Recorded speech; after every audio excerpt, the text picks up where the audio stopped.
할렐루야, 반갑습니다.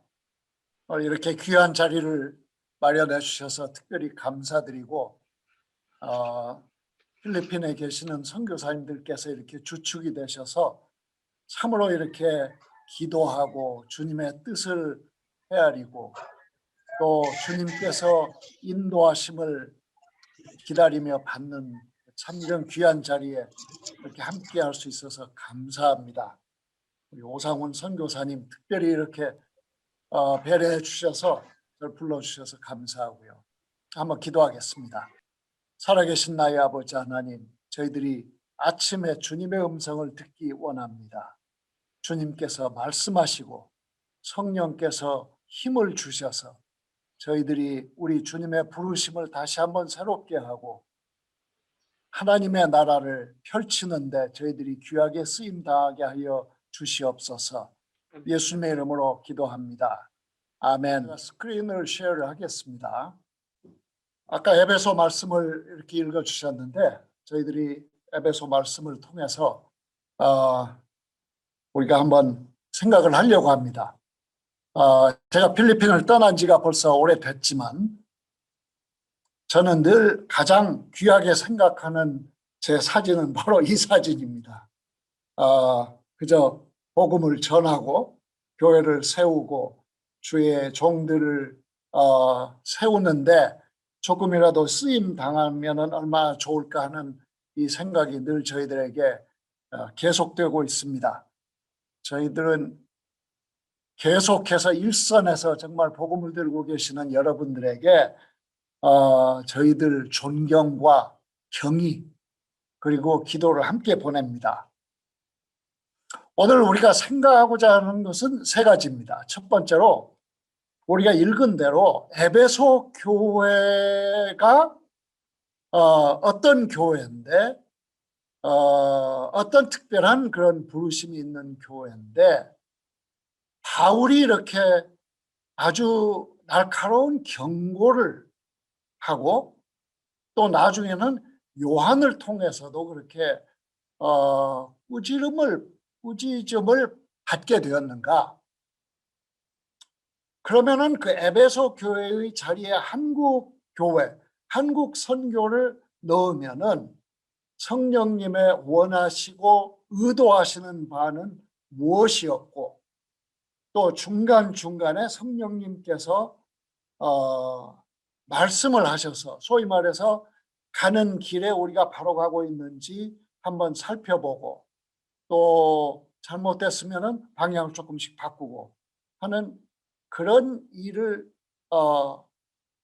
우리가 하고 싶어 한다면은 오늘 말씀이 도움이 되지 않을까 하는 그런 생각입니다. 오늘 우리가 에베소 말씀을 읽었습니다. 그러면은 에베소 교회를 간단히 우리가 보지요. 여러분 잘 아시는데 아마 설립은 AD 52년에 되었으리라고 생각을 하지요. 그리고는 이제 2년 후에 사도 바울이 2년 반 동안을 머물면서 참으로 아주 바울의 일생을 통해서도 가장 공을 들인 곳이 아닌가 이렇게 생각을 하지요. 2년 반 있었던 때가 이만큼 없었고 그 다음에 이제 고린도 교회였는데 그러면서 정말 그 우리가 사도행전 19장을 읽으면은 다른 교회보다도 더 자세하게 하나님께서 하신 역사 또 바울을 통해서 일어나는 일들 교회가 설립이 되고 박해 속에서 어떻게 교회가 이렇게 일어나는가 하는 것을 잘 보여줍니다. 그 중에 우리에게 참 귀한 얘기가 2년 동안에 날마다 두란노 서원에서 말씀을 전하고 주의 종들을 키웠는데 2년이 되니까 모든 아시아, 여기서 말하는 아시아는 소아시아죠. 모든 아시아 사람들이 믿든 안 믿든 상관없이 다 예수님에 대해서 들을 기회가 있었다. 들었다. 물론 그 중에는 주님을 따르는 사람들이 생겨난 것도 사실입니다.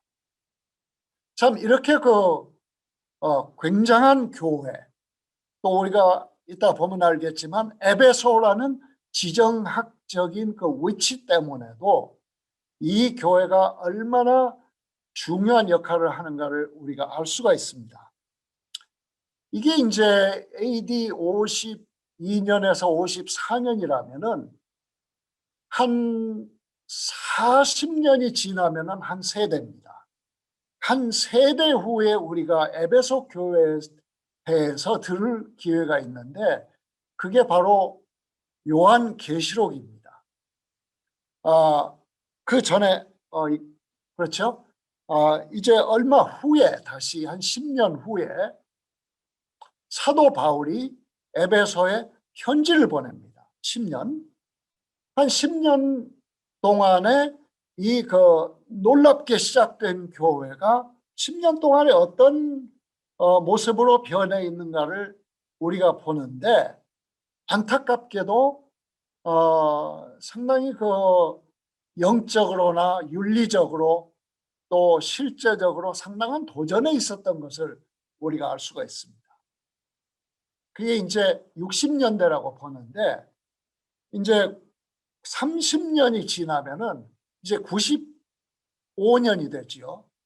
사도 요한이 patmos섬에서 계시를 받아서 요한계시록을 쓴 것이 95년쯤이라고 이렇게 생각을 합니다. 그런데 요한계시록 2장의 7 교회 중에서 제일 먼저 나타나는 교회가 에베소 교회입니다. 물론 전승에 의하면은 사도 요한이 patmos섬으로 유배를 18달 동안 가기 전에 이미 사도 요한은 에베소 교회의 교부가 되었다. 이렇게 주로 알고 있지요. 오늘 에베소 유적을 가면은 그 교회 자리가 있지요. 그래서 사도 요한에게도 아주 특별한 교회가 에베소 교회임이 분명합니다. 또 그래서뿐만 아니라 7 교회 중에서 제일 먼저 나타나는 교회가 에베소 교회다. 그런데 제가 읽으면서 촛대라는 말이 요한계시록에 의외로 많이 나옵니다. 7 촛대도 7 교회를 의미한다고 그렇게 얘기를 했습니다. 그런데 실제로 천사를 통해서 주님께서 교회에게 하시는 말씀 중에서 너희 촛대 하는 말을 쓴 경우는 에베소 교회밖에 없습니다.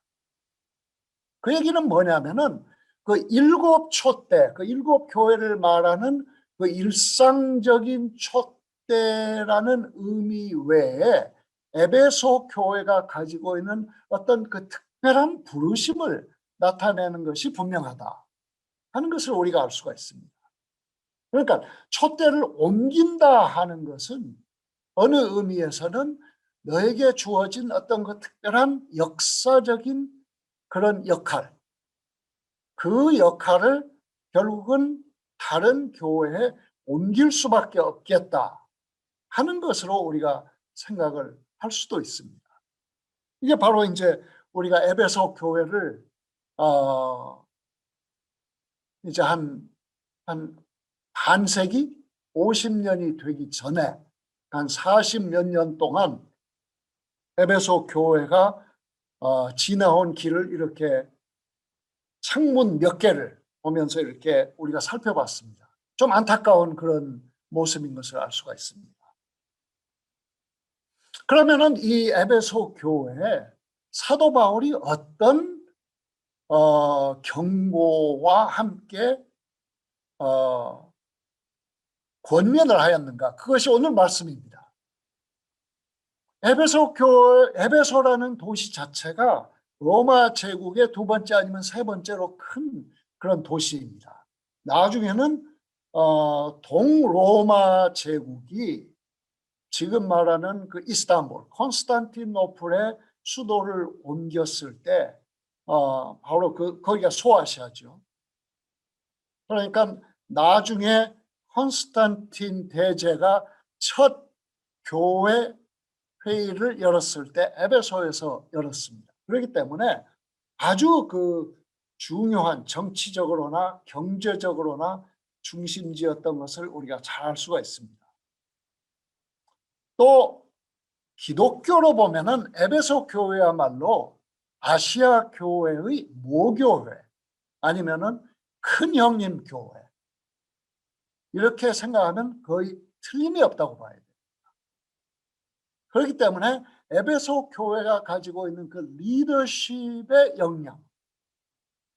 이제 문제는 뭐냐면은 리더십에 하나님께서 이렇게 세워 놓으셨을 때 리더로 부름받은 개인이나 교회나 아니면 커뮤니티가 리더십에 영향력을 끼쳐야 되겠다 하고 스위치를 올리면은 그때야 비로소 리더십이 발휘가 되고 그 아닌 때는 스위치를 끄면은 리더십이 안 나가는 전혀 그런 게 아닙니다. 리더십의 역량은 내가 의도를 하든 하지도 않든 상관없이 리더십의 영향력은 끊임없이 흘러가게 되어 있습니다. 그렇기 때문에 긍정적인 영향력도 부정적인 영향력도 함께 흘러나가는 것을 알 수가 있습니다. 그러니까 지금 한 10년 후에 교회가 세워지고 10년 후에 사도 바울이 이제 에베소 교회에 이런 편지를 썼을 때 영화롭게 시작된 에베소 교회가 상당히 쇠퇴해졌는데 그게 10년 동안에 이루어진 일이라는 데 대해서 참 우리가 깜짝 놀랄 수밖에 없다. 이렇게 생각을 합니다. 오늘 말씀을 봐도 술 취하지 말라. 그게 지금 에베소 시를 향해서 하는 얘기가 아니라 에베소 교회를 하는 얘기라는 걸 우리가 알아야 됩니다. 그렇다면은 물론 에베소서 전체를 읽어봤을 때 교리적으로도 영적으로도 상당한 그 문제가 있었던 것을 우리가 알 수가 있습니다. 이런 상황에서 바울의 경고와 권면은 어떤 것인가? 에베소 교회에 두 가지 이유 때문에 첫 번째는 에베소 교회가 가지고 있는 영향력 때문에 두 번째는 에베소 교회가 지난 10년 동안 걸어왔던 그 여정 때문에 사도 바울이 에베소 교회를 향해서 아주 간절히 요청을 합니다. 그 핵심이 오늘 말씀 때를 아껴라 이런 말씀입니다. 뭐 여러분 잘 아시겠지만 우리말로 때를 아낀단 말이 이게 그 문자적으로 해석할 수 없는 표현인 것을 잘 알 수가 있습니다. 그러니까 영어로 하면은 예를 들어 NIV 같은 경우는 주어진 시간을 최대한 활용해라. 뭐 이렇게 얘기를 하죠. 때를 아끼라. 근데 이제 그 그릭을 보면은 때를 아낀단 말이 의외로 그 좀 다른 뜻을 가지고 있는 것을 알 수가 있습니다. 그러니까 그리스도의 구속이 같은 말인데 어떤 아주 셀 수 없는 값을 치르고라도 내가 잃어버린 아주 귀한 것을 기어코 찾아오는 것 그거를 그 동사가 아낀다. 그러니까 너무 게으르게 하지 말고 부지런해라 하는 정도가 아니라 너에게 주어졌던 한때 주어졌던 어떤 아주 고귀한 그런 것들이 있었는데 어느 경로가 됐든지 그거를 이루어버린 그런 상태입니다. 그거를 너는 무슨 값을 치르고라도 찾아와라. 어떻게 보면 생명과 같은 부르심이 아닌가. 그렇죠? 우리말로 명운을 건다 이런 말이 있습니다. 바로 그런 겁니다. 목숨보다도 더 귀한 그런 기회와 부르심이기 때문에 이거는 무엇을 치러서라도 찾아와라. 그러니까 같은 그 동사를 예수 그리스도가 당신의 목숨을 들여서 우리를 다시 찾아온 아버지에게 우리를 찾아다가 같이 다시 드린 그거를 뜻한다면은 이 구절이 우리에게 시사하는 바, 또 에베소 교회에 하는 그 말씀은 엄청난 것인 것을 알 수가 있습니다. 그렇다면은 이것이 우리에게 주어진 메시지는 무엇인가? 저는 여기에 관심이 많습니다. 에베소 교회도 관심이 많지만, 그러면은 이 말씀이 우리에게 주신 말씀이라면은 특별히 한국 교회와 한국 선교를 위해서 주신 말씀이라면 이 말씀이 어느 교회나 어느 부르심에도 다 적용이 된다고 믿습니다.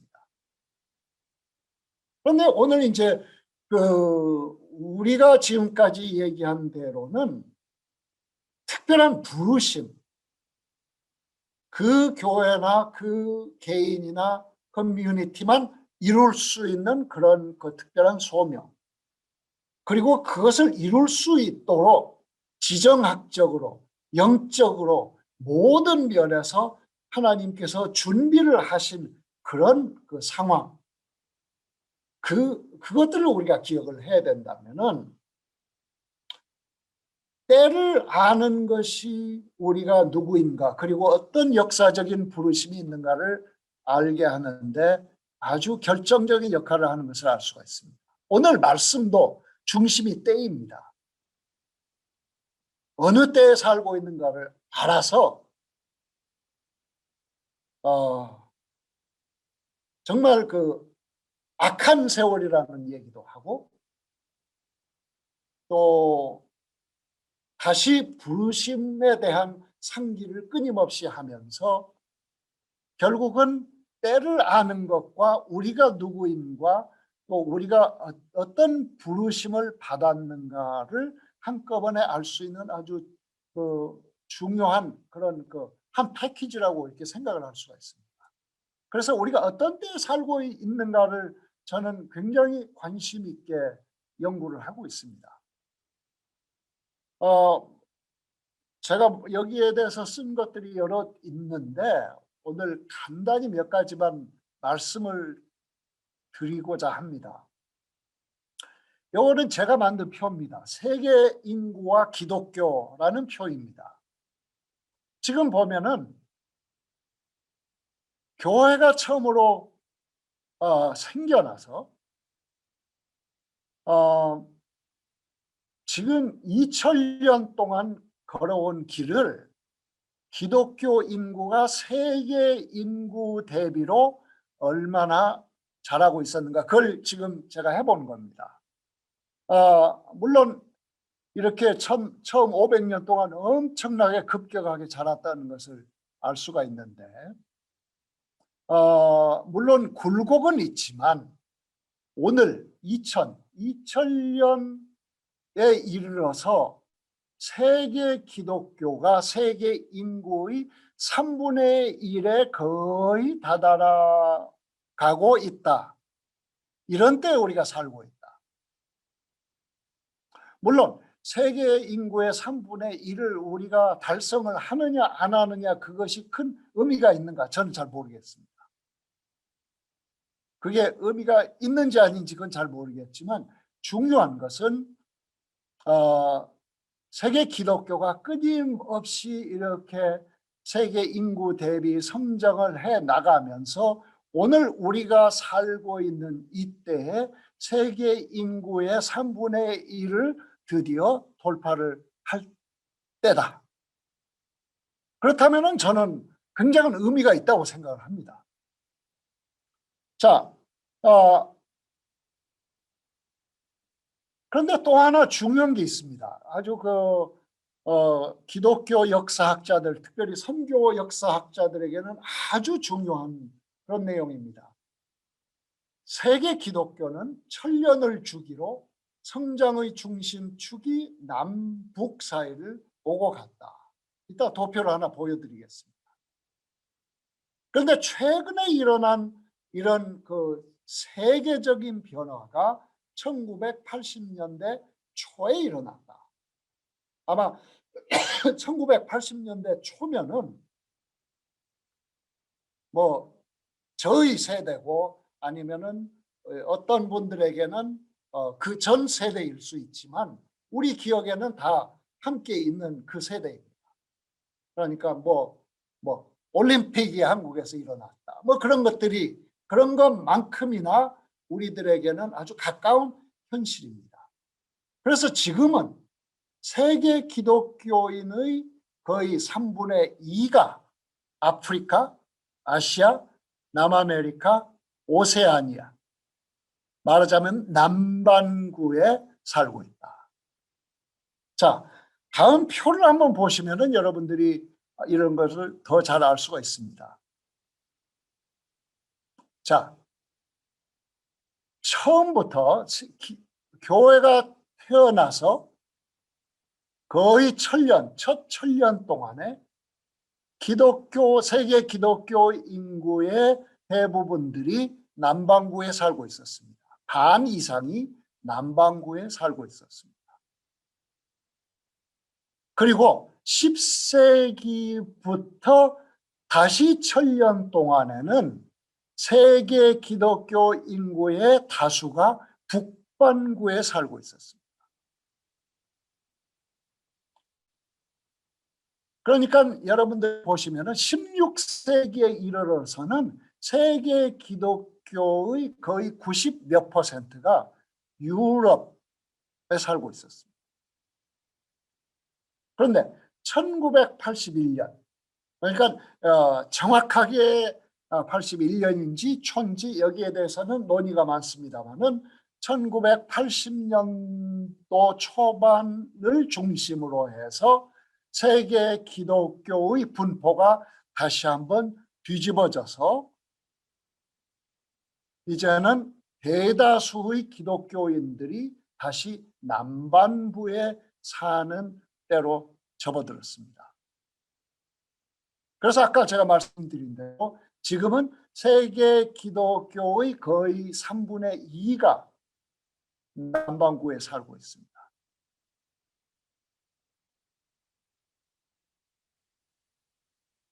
자, 여러분들에게 이게 중요한지 아닌지 그건 알 수가 없습니다만 최소한 저에게는 내가 이 땅 위에 태어나서 주님을 섬기고 살아가는데 이렇게 천년에 한 번씩 오는 그런 변환의 시기에 내가 있었다. 저는 아주 의미가 크다고 생각합니다. 제 개인적으로만 아니라 한국 교회에 엄청난 큰 의미가 있다고 생각합니다. 기독교가 역사상 처음으로 세계 인구의 3분의 1을 뚫고 나가는 지점에 살고 있습니다. 지금 이번에 나온 세계 기독교 백과사전 3편에 보면은 2020년부터 해서 계속해서 세계 기독교는 인구 3분의 1의 벽을 넘어서 계속 성장을 할 것이다. 이렇게 추론을 하고 있습니다. 그런데 이제 중요한 것은 뭐냐면은 이런 변환의 속도가 엄청나게 빠르다는 겁니다. 여러 가지 이제 그것들을 알려주는 것들이 있습니다만은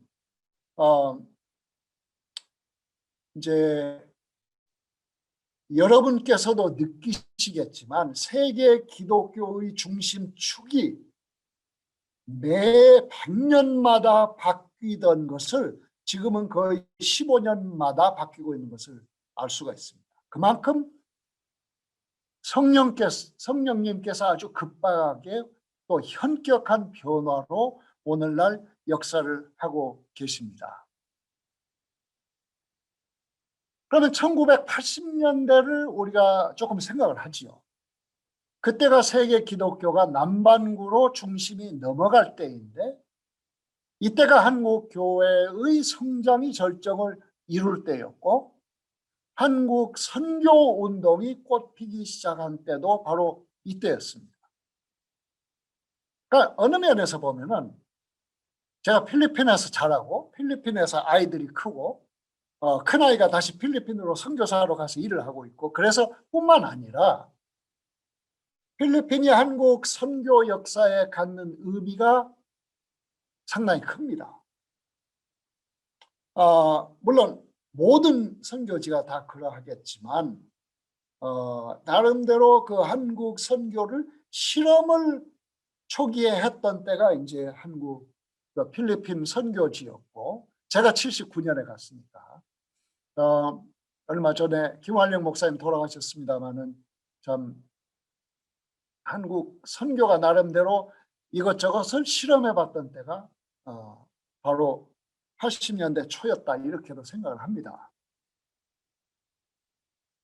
그러면은 우리가 다시 에베소 교회로 돌아가는, 에베소 교회가 가지고 있는 지정 영적인 그런 그 교회적인 그런 특별한 그 리더십도 있었고 부르심도 있었고 해야 될 역사적인 몫이 있었다면은, 그래서 그 특별한 그 교회만 부르심에 대한 그 청지, 그것을 제대로 했는지 안 했는지, 그것이 바로 그 촛대를 옮기겠다는 그런 그 메시지의 중심축이라면은 우리 한국 교회에도 해당이 되지 않을까 하는 생각을 저는 참 많이 합니다. 아까 제가 말씀드린 대로 만일 70년대 초에 세계 기독교가 1000년 만에 다시 북구에서 남구 아니면은 서구에서 비서구로 중심이 확 바뀌었다면은 한국 교회가 중심이 아니라 제일 앞장서 있었다, 저는 이렇게 생각을 합니다. 그런데 이제 그러면은 그것들이 어떤 그 과제들을 우리에게 주셨을까? 물론 참 우리가 선교에 대해서 자각하고 성령님의 음성을 듣고 또 이렇게 선교를 위해서 우리가 부르심받아 나가고 교회들이 열심히 함께하고 했던 것이 있습니다마는, 저는 그런 그 일반적인 부르심이 아닌 어떤 부르심이 있었다면 그건 무엇일까 하는데 저는 굉장한 관심이 있습니다. 저는 이제 그 중에서 하나가, 여러 가지가 많겠지요. 저는 앞으로도 계속 이것들을 생각을 해보고자 하는데, 그 중에 하나가 선교의 패러다임을 완전히 바꿀 수 있는 성령님의 그런 계획이 있으셔서 이 변환의 제일 앞자리에 한국 교회를 두신 것은 아닐까 하는 생각을 참 많이 합니다. 여러분들이 잘 아시는 대로 16세기부터 시작된 기독교 선교의 패러다임은 소위 말해서 제국 그리고 힘의 패러다임이었습니다. 그래서 제국주의 아니면은 식민주의로 가는 방향으로 선교도 함께 흘러갔다. 또 마치 물이 흐르는 것처럼 힘이 있는 데서부터 힘이 없는 데로 선교가 흘러갔다. 저는 이렇게 역사적으로 그렇게 이루어졌다. 그게 꼭 그렇게 하려고 디자인한 건 아니었겠지만 역사적으로 보면은 그렇게 이루어졌다. 그런데 그것이 만일 하나님께서 비서구 교회, 경제적으로나 정치적으로나 여러 가지 면에서 열악한데도 하나님께서 불같이 일으키시고 그 교회들이 선교의 중심에 서도록 준비를 하신다면은, 그러면은 이 사람들의 머리를 깎아주고 준비를 시켜주고 거들어주고 할 수 있는 그런 역할을 위해서 우리를 부르신 것은 아닐까. 왜냐하면 우리가 우리 자신을 비서구 선교의 선발대라고 이렇게 우리는 암암리에 이해를 하고 있으니까. 그런데 혹시라도 저는 가끔 나를 돌아보면서 내가 하는 게 마치 우리가 이제 선교를 하니까 잘 사는 1등 기독교 국가의 반열에 들어가는 어떤 그런 그 클럽 의식 그런 게 혹시 있어서 서구가 하는 것처럼 우리는 돈이 있어야 선교를 할 수가 있고 우리는 돈이 있기 때문에 선교를 할 수 있다. 혹시 이런 패러다임으로 조금이라도 흐른 적은 없었는가? 그러면은 예수 그리스도께서 가르치셨던 선교의 패러다임은 무엇이었는가? 만일 그분이 자신을 모든 하늘나라의 능력과 권세를 비우고 비천한 몸으로 이 땅에 오셔서 우리의 구원을 이루시는 그 여정을 시작을 하셨다면은 그래서 그분이 선교의 정말 그 아치타입 정말 우리의 완전한 모델이라면은 그분의 그 인카네이션 성육신 자체가 어떤 선교의 패러다임을 분명하게 보여주는 건 아닌가. 이게 단순히 돈을 어떻게 쓰느냐 아니냐 이게 아니라 문화적으로도 경제적으로도 아니면 얼굴 색깔로 봐도 우리보다 아래 있다고 생각하는 사람들을 섬기기 위해서 내가 나의 있는 것들을 비우고 그분들을 섬기고 섬기는데 목숨까지 드릴 그런 자세로 섬기는 것이 그리스도의 그 모델이 아닐까. 그러면은 만일 그것이 선교 패러다임의 가장 중심에 있는 거라면은 한국 교회가 비서구 교회의 큰 형님처럼 하나님께서 이런 엄청난 변환의 한 앞자리에 한국 교회를 놓으신 이유 중에 하나가 거기가 아닐까. 그런 생각을 해봅니다. 해보는 이유가 서구 교회도 그런 얘기를 상당히 많이 합니다.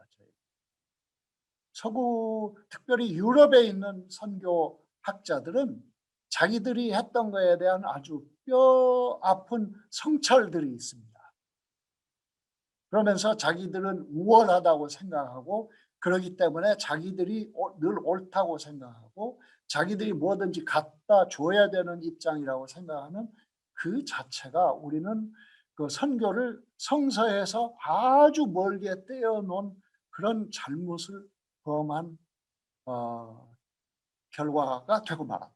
이런 얘기를 하면서 나름대로 비서구의 세대가 왔을 때 그 새로운 선교의 모델인데 그 모델이 예수 그리스도가 가르친 신약의 그 모습으로 초대교회의 그 모습으로 더 가까이 가는 그런 것들을 보여주기를 간절히 바라는 그런 것들을 보면서 제 생각에는 거의 틀리지 않다.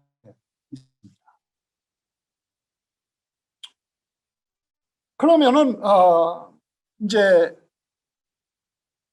그 성령께서 사도 바울을 통해서 에베소 교회에 주신 말씀이 아니면은 요한을 통해서 에베소 교회에 주신 말씀이 처음에 그 부르심, 처음에 사랑, 처음에 그 모습으로 돌아가서 다시 시작하자 하는 것이 주님의 음성이었다면은 돌아간다는 자체가 회개죠. 회개라는 뜻이 돌아간다는 말인데 그러면은 우리도 다시 한번 성찰을 하고 다시 살피고 회개를 하고 그리고 주님께서 우리에게 주셨던 그 다른 교회는 이룰 수 없는 그런 부르심을 다시 찾고 그것을 이루기 위해서 다시 시작하는 아직 때가 있을 때, 그죠? 아직 때가 있을 때. 저는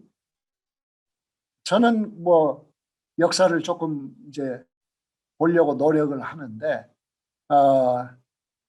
우리에게 주셨던 그 아주 특별한 그런 그 역사적인 그 리더십, 섬기는 리더십의 역할이 분명히 있었는데 그것들이 이렇게 점점 문이 닫혀가는 건 아닌가 이런 생각들도 하게 돼요. 그러니까 저는 뭐 예를 들어 브라질 교회나 인디아 교회나 이런데 뭐 기재기를 해서 우리가 더 뭐 저는 이건 아니라고 생각합니다. 실제로 숫자로 세면은 중국 교회나 브라질 교회나 인디아 교회를 우리가 무슨 수로 거기를 넘어갈 수가 있습니까? 우리 인구를 다 해도 우리 인구를 다 해도 지금 중국에 뭐 지금 거의 1억이라고 그러죠. 1억 크리스천을 뭐 채우지도 못할 텐데. 그러니까 우리는 지금 숫자를 가지고 뭐 얘기를 했던 것이 우리 때 얘기인데 그거는 참 우리가 뭘 몰라서 그랬구나. 그렇게도 아는 게 없었고 숫자로 하려고 했으면 예수님께서 처음부터 한국이 아니라 뭐 브라질을 뭐 인디아를 부르셨겠지. 우리에게는 그 숫자가 아니고 이 아주 깊이 멀리 완전히 그 트랜스폼 할 수 있는 그런 그 어떤 중대한 역할에 대한 부르심이 있다. 저는 아직도 그렇게 믿고 있고 그 기회가 아직도 있다고 믿는 사람입니다. 아멘. 그래서 근데 뭐 여러분들 저는 선교지에 계신 여러분들이 갖고 있는 고민과 그 갈등들을 나름대로 알고 있습니다. 왜냐하면은 저희 필리핀에 있을 때 IMF도 왔고 거기 있을 때 지진도 왔고 거기 있을 때 뭐 화산도 터졌고 그런 거 다 해봤으니까 그때 뭐 보따리 싸서 가신 분도 계시고 또 뭐 장사를 해야 됐다고 하신 분도 하여튼 그런 것들을 잘 아는데 그래서 여러분들이 처한 그 어려움이나 갈등들을 저도 나름대로 알고 있습니다. 그런데 이제 그럼에도 불구하고 한국 교회가 갖고 있는 그 위기의식, 그래서 늘 그 위기의식이 있을 때마다 제일 1순위로 희생당하는 것이 선교이고 하는 것들이 오늘 현실이라면은 한국 교회의 선교의 파라다임을 새로 세워줄 분들은 선교지에 계신 분들입니다. 목회자들이 아닙니다. 결국은 할 수 없어요. 그리고 이제는 여러분들이 지나갔던 길, 배웠던 것, 깨달았던 것들을 함께 공유하고 함께 기도하고 그리고 이제는 참 여러분들이 열심히 필리핀이나 그 선교지의 분들 교회들이 선교하는 교회가 되도록 섬기고 하는 것들이 아주 본격적으로 이루어지도록 어떻게 보면 산학협동 학자들이 온 세계에 흩어져 있는 학자들과 함께 선교지에서 일선에서 매일 일하시는 분들이 함께 모으면은 이때 주신 한국 교회와 선교의 부르심을 이루어가는데 벽돌 하나씩 더 쌓아갈 수가 있지 않을까 하는 생각이 저에게는 아직도 있고 늘 있습니다. 마치려고 합니다. 에베소 교회 바울과 요한 사도는 똑같이 이 축복을 놓쳤다면, 이 부르심을 잊고 있었다면, 이 부르심이 우선순위가 아니었다면 이것을 다시 빼앗아 오듯이 찾으라 이렇게 얘기를 합니다. 우리는 천년에 한 번 오는 특별한 때 이 땅에 보내졌고 여러분들은 그 보내심 받은 중에서도 뽑아서 일선으로 파송을 받은 분들입니다. 한국 교회의 부르심은 모든 다른 교회도 마찬가지겠지만 아주 유독스럽게도 특별합니다. 그렇기 때문에 우리는 이 부르심에 대해서 다시 한번 늘 상기할 수 있는 그런 기회를 우리가 가져야 되고 그리고 함께 머리를 맞대고 그럼 우리에게 주신 특별한 그런 부르심 우리가 이루어야 될 그런 것들은 무엇일까 하는 것들도 여러분들이 끊임없이 함께 생각도 하고 기도도 한 그런 자리가 있었으면 좋겠습니다. 그리고 만일 이걸 잊고 있었다면은 무슨 값을 치르고라도 반드시 찾읍시다. 꼭 찾읍시다. 그래서 세월을 아끼라는 이 말을 여러분들이 다시 번역해서 벽에 붙이세요. 마음의 벽에 붙이세요.